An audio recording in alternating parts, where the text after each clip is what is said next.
then continues to work, and would like to, of course, look for work again. And very thankful for the teachings of what I've been giving for the last few months, and benefited him or her during the COVID-19 period. So the question is, during the 20 minutes to meditation, I recognize there's a lot of resistance in the body, particularly with the decision to return to work. There's a sense of desire, and yet there's a sense of fear. How can I practice with resistance coming up so strongly in me? And then when the body remembers, it seems to be not at peace with the desire that I would like to work again.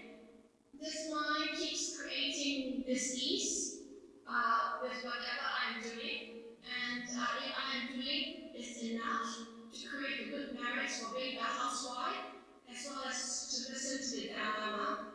Having survived cancer, am I doing enough to create good karma while only serving the home and the family members? So this lesson has three questions. Can I trust my mind? Can I trust this body? And how can I bring the mind back to the body?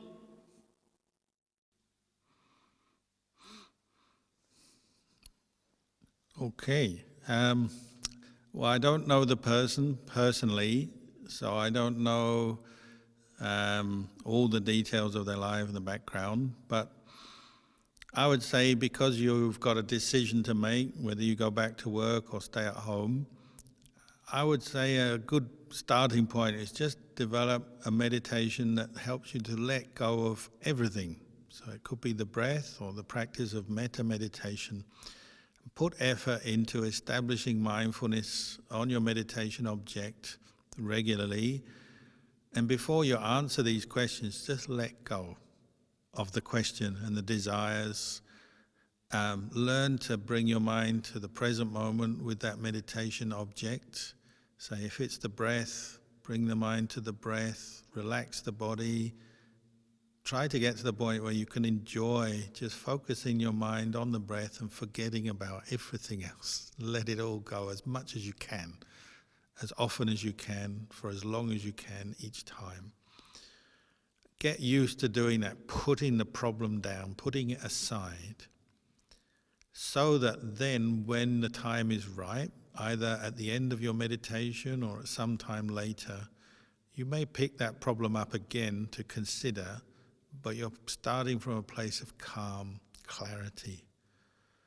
And then you may consider the various factors involved. How strong are you? If you've recovered from cancer, you've got to consider your health. There's always a chance it can return, perhaps. So you don't want to push yourself physically too much.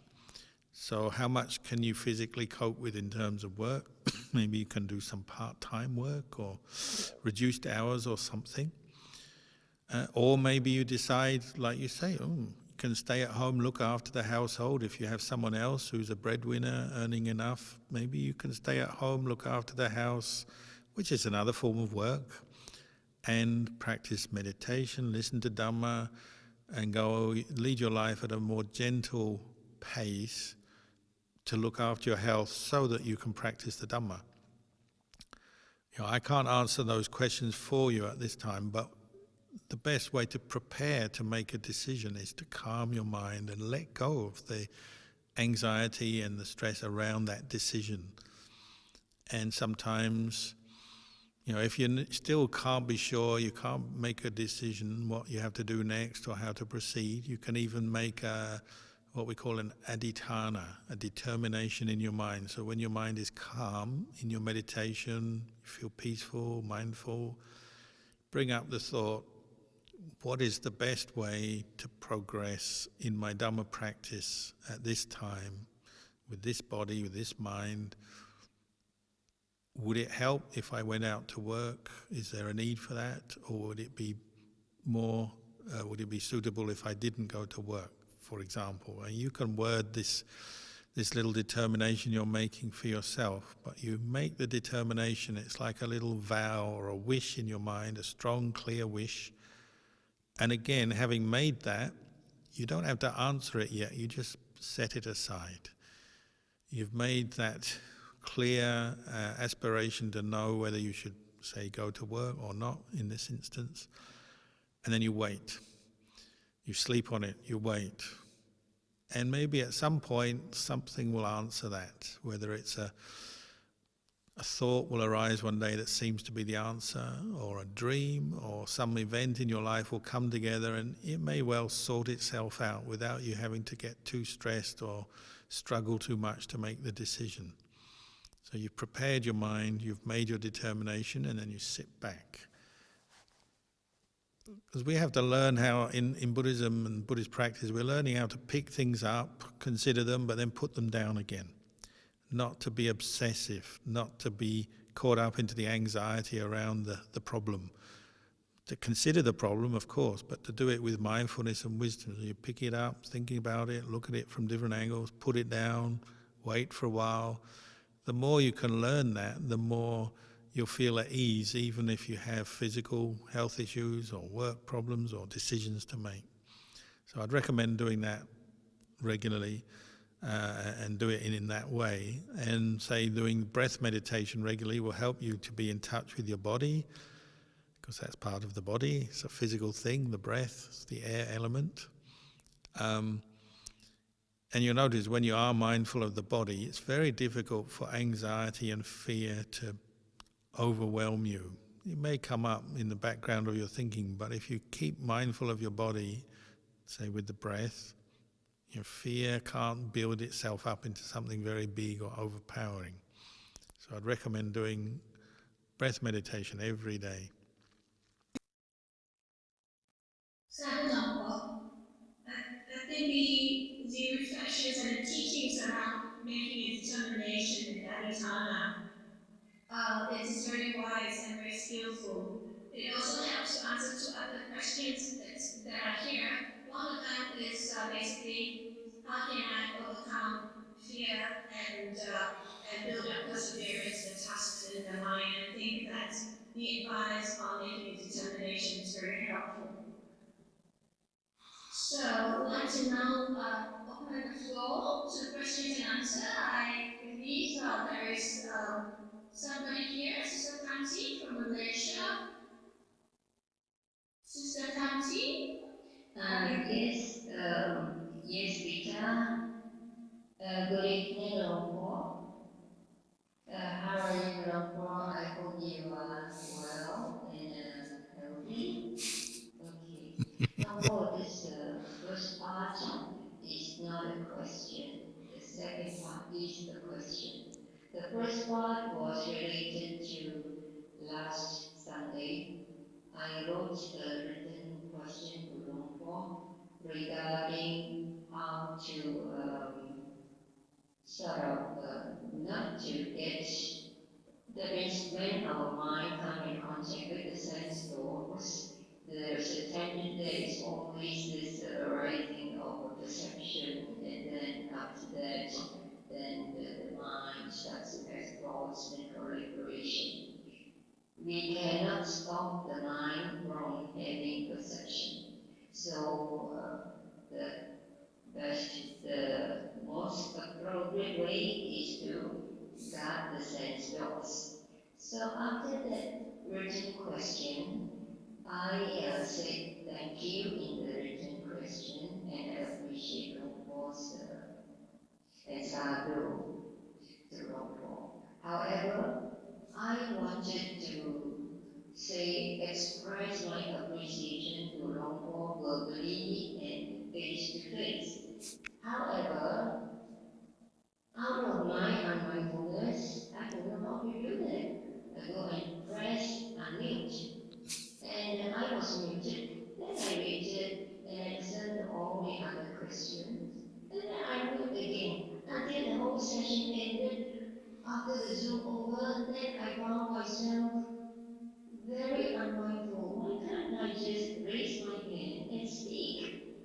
So I feel so remorseful on Sunday itself, Monday, Tuesday, Wednesday. Oh, then on Thursday I saw, oh, there is another Q&A. So this is an opportunity for me, that is today. to express my appreciation to Longpo for taking and answering my question last week. And sadhu, sadhu, sadhu, sadhu. And ask for your forgiveness, Longpo. It was unintentional, and I feel not appropriate to put thank you in writing, but rather face to face.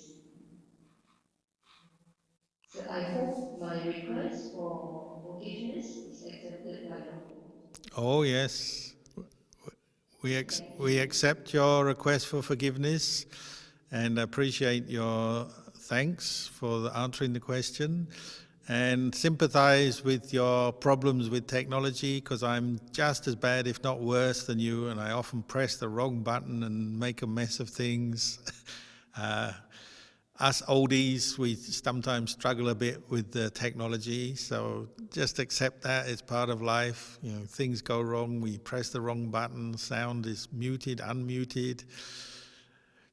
It's just part of life. Life is uncertain, so it's just reminding us that everything is uncertain. Just as your perceptions that arise on sense contact, they're all uncertain. You know, you like something, then you don't like it. You don't like something, then you like it. Oh, they're always changing. They're uncertain.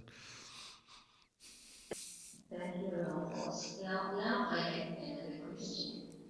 Yesterday I listened to the Dhamma talk, 5 o'clock, Dhamma talk by Longpo. Longpo was talking about when there is defilement that arises towards the end of the talk.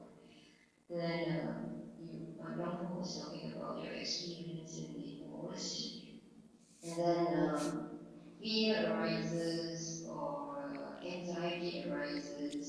So Longpo was saying we have to establish mindfulness first by looking back at what happened to our sense dogs, especially our body sense, because when anxiety arises and fear arises, there will be sensation in our body. So establish that mindfulness, watch that sensation by watching that it will go away.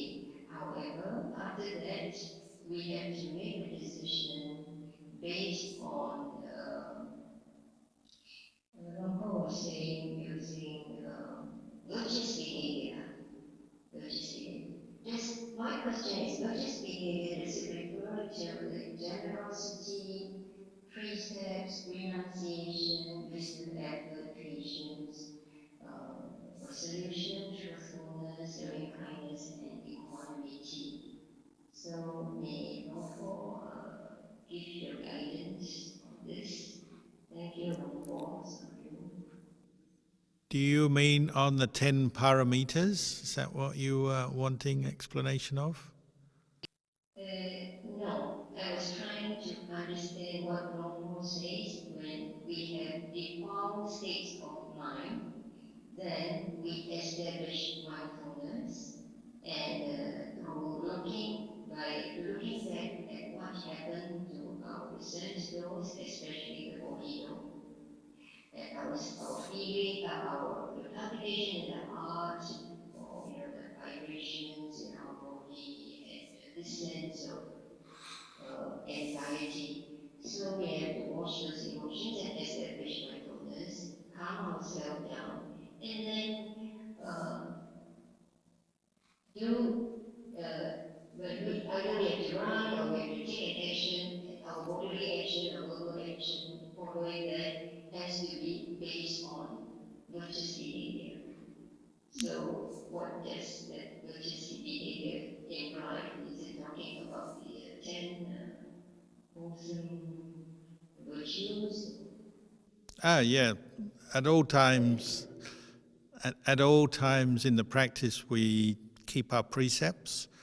So in a situation where you are afraid, sometimes you're tempted to do something unwise, say or do something harmful to another person or yourself, do something unskillful. There's always that danger. So that may be your first refuge, is to keep the precepts in that situation, not to speak or act with a aggressive, angry intention or out of delusion. That would be your starting point. Depending on the situation, then you have to think it through. What's the right response here now at this time with this person or in this situation? So you use sila and you use mindfulness, because with mindfulness then your wisdom faculty, your ability to consider what is the right course of action can operate well. So when you're afraid, often you get paralyzed with fear, so you don't know what to do, or you're not thinking straight. Say when you're anxious, there's a lot of mental agitation. It's hard to think straight, so it's hard to make a wise decision at that time. So if you can establish mindfulness, and in the body, maybe go to the breath or go to one aspect of the body, then your wisdom can maybe function better and you can see what you need to do, whether you need to run or whether you need to just stay still or whether you need to say something or what you should say, or depending on the situation. Mindfulness allows wisdom to function well. No mindfulness, wisdom is very, very unreliable then, because your mind is all over the place. So you want to find a way to bring your mind to the present moment, and then you can consider what you need to do, whether you need to do anything at all or not.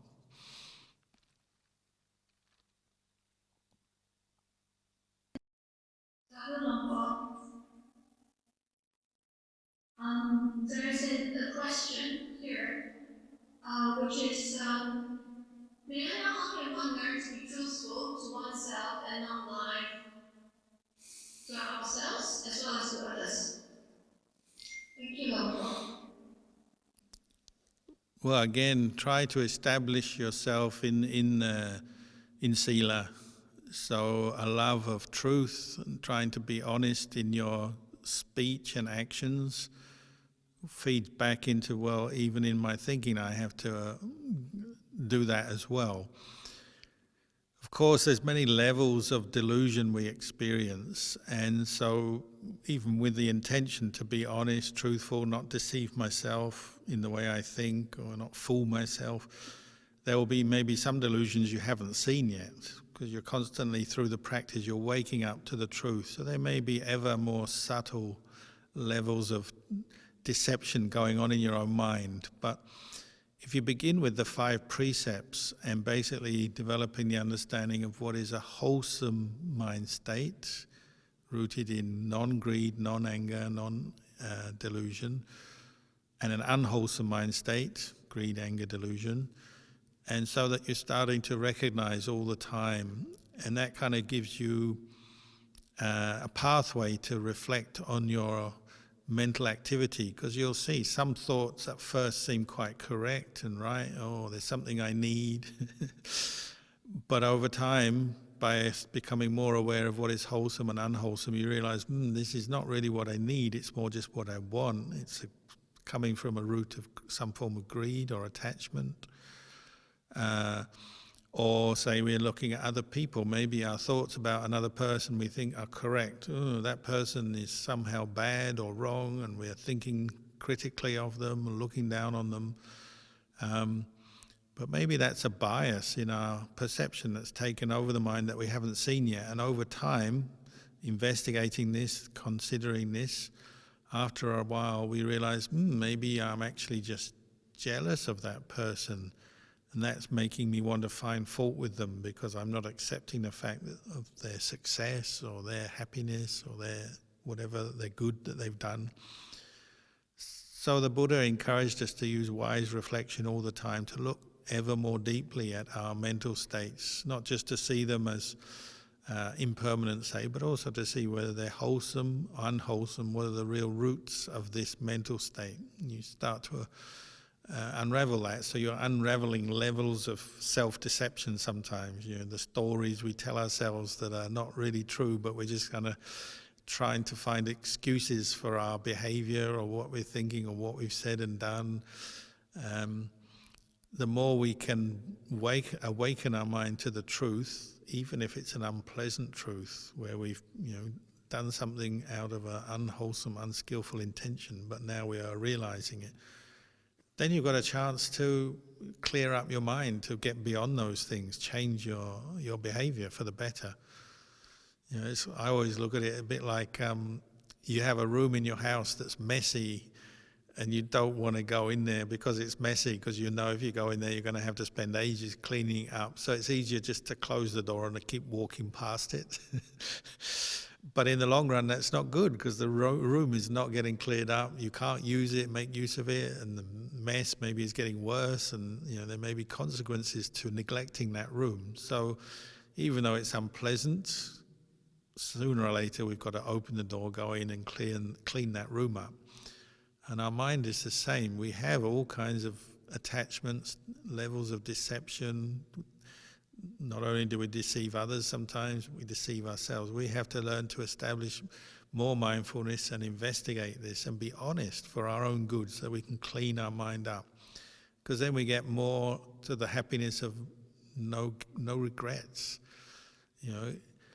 We have to be able to be honest and say, that was greed, that was anger, that was rooted in something unwholesome. I accept that, I understand that, I know that, but now I'm going to move on, and I'm not going to fool myself or deceive myself again in that way.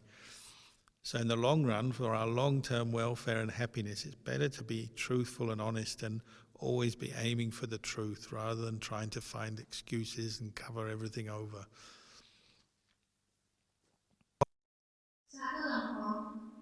Would you be kind enough to take another 3 questions? Sure, yeah. Thank you. Okay, Jason, please. Can we keep the questions to the point and to the practice? Justin? Justin, you disappeared. Are you here? Are you there? Okay, can you hear me? Yeah, now I can hear you. Go ahead. Thank you, Long for taking my question. I can keep it short, but it's actually a question that has been in me for many years. It's regarding my practice. I'll ask you, can I ask you a question? Justin, yes, out of time, please get to the point with just a question, so that a few more people can have a chance. Yeah, just get to the point. Summarize this. If I practice the reflection of the heart, going forward, what type of meditation am I doing? Because I don't do breath meditation, but I do a lot of reflection and contemplation. Because I like to share with people the Dhamma, and every time when they ask me how many hours you meditate, I'm very embarrassed, because it's like the whole week I don't meditate, but I contemplate a lot. Well, my teacher, Ajahn Kalyano, used to say, everything is teaching us. So everything is a teaching, everything is something you can contemplate. So we often have a very narrow view of meditation. We think it means only that time when we're sitting with our eyes closed on a cushion, watching the breath or practicing vipassana or whatever. And that is often meditation and a very central part of meditation. But the very qualities you're developing in meditation, you're developing at all times. Your basic mindful awareness of what you're doing, where you're going, what you're thinking, how you're feeling, you're developing that all the time. Whether you're sitting with your eyes closed, or you're working, or you're walking here and there, or eating food. So maybe expand your definition of meditation to see, well, really it's more developing these qualities through your day, making every part of your day part of the practice. You have to be mindful of your speech when you interact with other people, mindful of your actions, considering whether you're acting in a wholesome, skillful way or an unskillful way. That's meditation as well. So to sort of somebody says, how many hours of meditation do you do? Well, maybe if you're on a retreat or in a monastery, you might ask that question and it may be valuable, but generally it's maybe not such a useful question to ask. It's more just, how do you use the Dhamma in daily life, and what aspects of Dhamma practice do you use a lot and find helpful? And so some people put a lot of effort into their precepts. And you could say, well, I don't meditate, I just watch my precepts and try and keep the precepts, but they may actually be developing all the same skills that somebody who's sitting on a cushion watching their breath are doing. So try and broaden the approach. And if you're finding contemplating the Dhamma in different ways, thinking of the Dhamma, listening to the Dhamma, bringing it into your mind, into your thoughts, that's also a valid practice. One day you may have to intensify your efforts to develop mindfulness in a more formal way, sitting cross-legged, developing a state of samadhi. You'll probably have to do that one day. But at the moment, if you're enjoying contemplating Dhamma, reflecting on it, listening to Dhamma, thinking about it, carry on. That's fine.